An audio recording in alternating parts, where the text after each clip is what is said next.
বিরামপুরে বিএনপির কর্মী সম্মেলন ও মতবিনিময় সভা অনুষ্ঠিত। রিপোর্টার বাংলা টিভির ডেস্ক রিপোর্ট।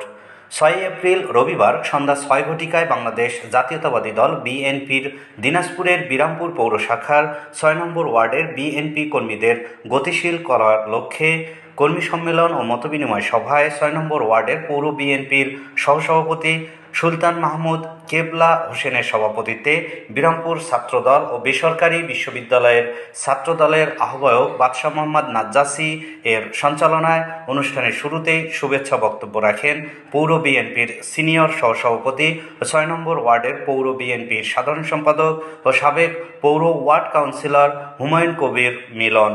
উক্ত কর্মী সম্মেলন ও মতবিনিময় সভায় প্রধান অতিথি হিসেবে উপস্থিত থেকে মূল্যবান বক্তব্য রাখেন পৌর বিএনপির সভাপতি হুমায়ুন কবির।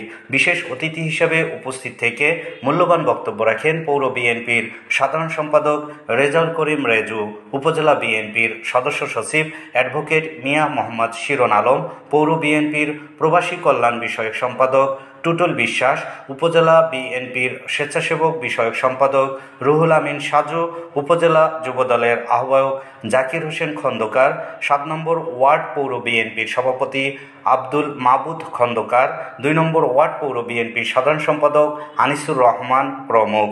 এ সময় অন্যান্যদের মধ্যে বক্তব্য রাখেন ৬ নম্বর ওয়ার্ডের পৌর বিএনপির যুগ্ম সাধারণ সম্পাদক ওবায়দুল হক, সাংগঠনিক সম্পাদক ইকবাল হোসেন সহ ৬ নম্বর ওয়ার্ডের পৌর বিএনপির নেতৃবৃন্দ সহ আরও অনেকে বক্তব্য রাখেন। কর্মী সম্মেলন ও মতবিনিময় সভায় বক্তারা বলেন, ৩১ দফা বাস্তবায়নে আমাদেরকে কাজ করে যেতে হবে এবং জনগণের দ্বার প্রান্তে যেতে হবে। এছাড়াও সাংগঠনিক তৎপরতা বাড়ার পাশাপাশি দলকে তৃণমূল থেকে কেন্দ্র পর্যায়ে শক্তিশালী করে নির্বাচনের মাঠে নামার আহ্বান জানান। অনুষ্ঠান শেষে বিএনপির চেয়ারপারসন ও সাবেক প্রধানমন্ত্রী বেগম খালেদা জিয়ার রোগ মুক্তি ও দেশবাসীর শান্তি কামনায় দোয়া অনুষ্ঠিত হয়।